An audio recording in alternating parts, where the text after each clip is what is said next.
Hi everybody, welcome back to the channel. Today's video is inspired by Daniel Lockyer. There are huge benefits to be had from consistent training. We're going to get into them next. What is the key benefits of being consistent? First off, and we'll get into ways of how you can be more consistent later in the video. First off, some of the key benefits are fitness.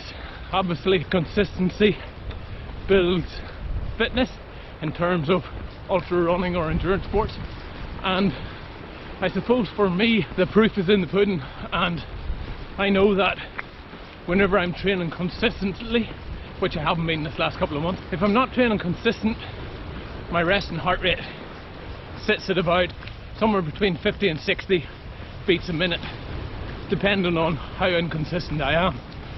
Now, if I'm consistent training and at the top of my game and I've been consistent training for a couple of months, that number dramatically drops somewhere between 38 beats a minute and 50 beats a minute. Resting heart rate is a huge way to kind of gauge your current fitness, and it's no coincidence that whenever I'm being consistent and training consistent, it's there. So that fitness is kind of one of the huge benefits of consistent training. The second benefit of consistent training, and trust me, today was not planned. This is not staged rain. This is not staged wind. The second benefit is resilience. What do I mean by resilience? I mean, if you're consistent day in, day out, you run in all types of weather, you run whenever you're feeling good, you run whenever you're feeling bad, not only does it build that resistance in the body to just accept that my legs are tired, he's going to run today no matter what, but it also builds that mental strength that, yes, it might be raining today, but I have got it on my plan, I have got it in my schedule. Today I'm running, and unless it's in a family emergency, unless it's a work emergency, I'm getting out and I'm training no matter what. Building resistance in the body and the mind is the second key to training consistent. That is crucial, especially in ultra distance, where running long distances at a time, you will get to the point where you just want to stop sometimes, you want to give up, you want to quit, your legs are tired. Having that resilience to keep pushing on, to keep getting to the finishing line no matter what life or weather throws at you, is a really cool tool to have in your toolkit come race day. The next benefit, and the one that might appeal to most people, is your race performance, where you finished in that race. Consistency will have a huge part to play in how well you do in your race, because the more consistent you are, the better trained you become, the fitter you are, the better your mental strength is. It's going to have a direct impact onto where you finish on the table. How do I know this, and how can I prove this? 2018, whenever I was training for my first 200 miler, the Delirious West, the year leading up to that race, I averaged 2,100 kilometers for the year. That's what my total running was in 2019. The race was in February, so give or take. 2020 race, so the distance I ran in 2019, 3,100 kilometers, nearly 1,100 kilometers more, just from being consistent. Had a huge benefit on how I felt during the race and my finished position. I ended up 6th meal, beating my previous time by 22 hours and finishing a lot higher up the standings than I had thought. Reached my race goal, getting under 80 hours, finishing with a time of 78 hours. Consistency, the year where I was no injuries, more Ks up, no coincidence, a much better finishing time, guys. So you would think better race results. It doesn't get much better than that in terms of key benefits from consistent training. But for me, the biggest reason for consistency and consistent training has to be the way I feel whenever I'm consistently training. Just knowing that you're in the prime condition, yet you're peaking every day.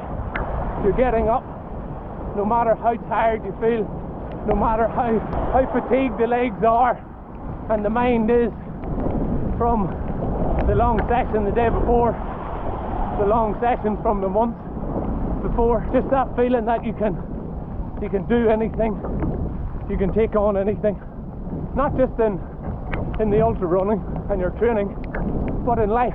The feeling that mentally you're strong, physically you feel really fit, and it's no coincidence. That all comes from the endorphins flowing through your body day in, day out, making you feel on top of the world.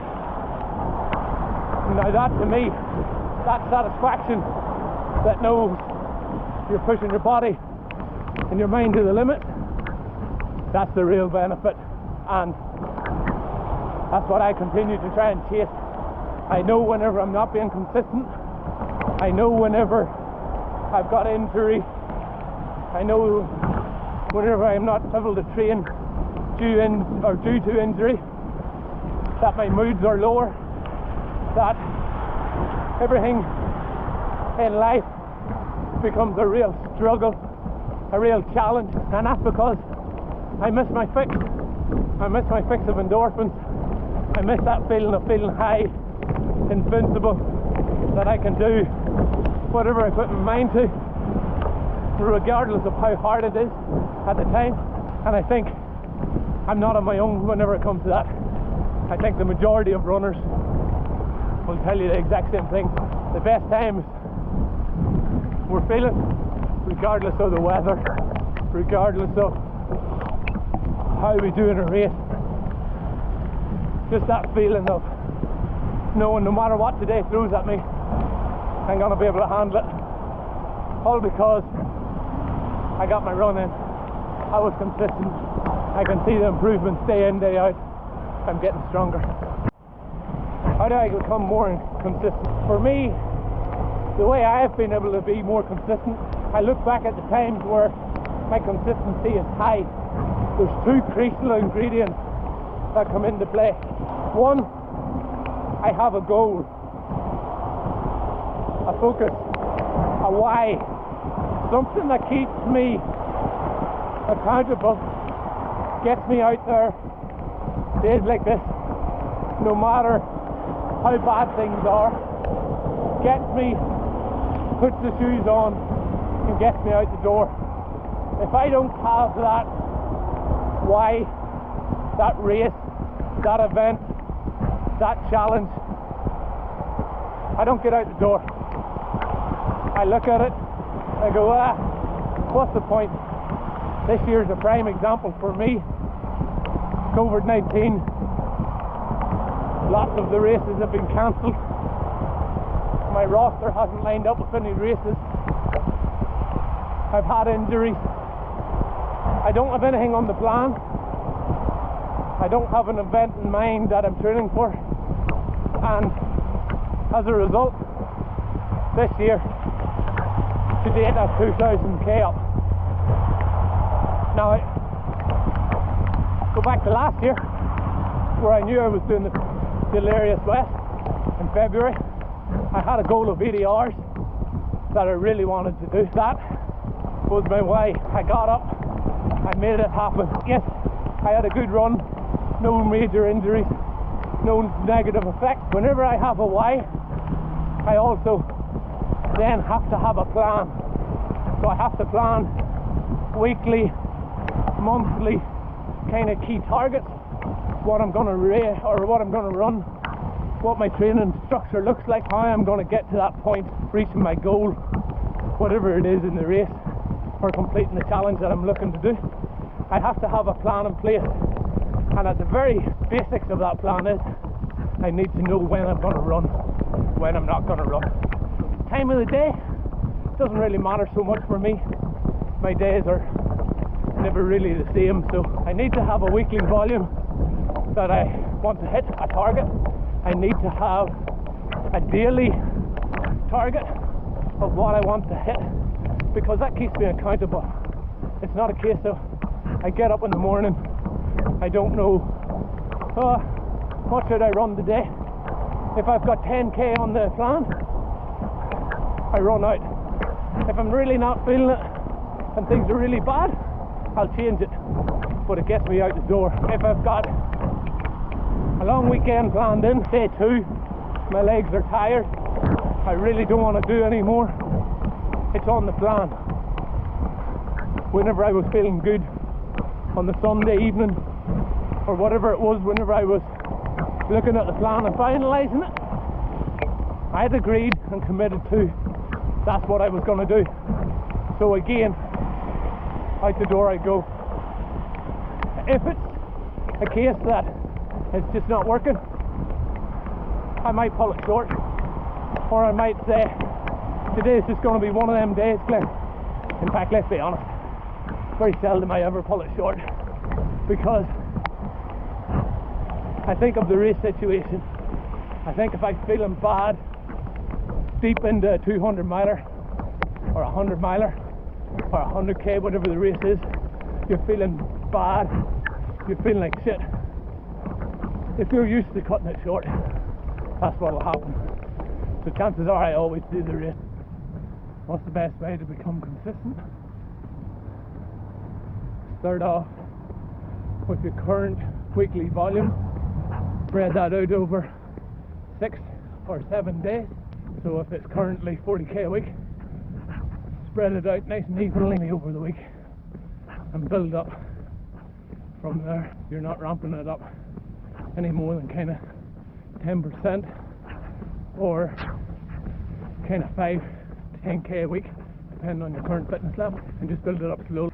Build up your weekdays to what you can run comfortably in your time that you have available for running, and then whenever you've maxed that out, build up your weekends a little bit more every weekend until you're running nice and efficient, nice and consistent every day. So that's my tips and advice on consistent training. Trust me when I say being consistent, whether it's 2k a day, whether it's 10k a day, whatever it is, whatever you're fit to run, whether it's 1 session a day, whether it's 2 sessions a day, and everybody's work and life situations is different. Some people will have more time to run longer, some people will have less time to run and have to do with less. You're much better being that guy that runs 6 days a week, 7 days a week, once, twice a day, low volumes, as that guy that runs out, smashes himself at the weekend, clocking up big numbers on a Friday, Saturday, Sunday, and then not being fit to run for the rest of the week. Consistency is king. Hope you got something from the video. Don't forget to be in with a chance of winning some one-on-one mentoring video sessions for a month. Leave a comment below on what you'd like to see coming up in an upcoming video, and thanks for watching.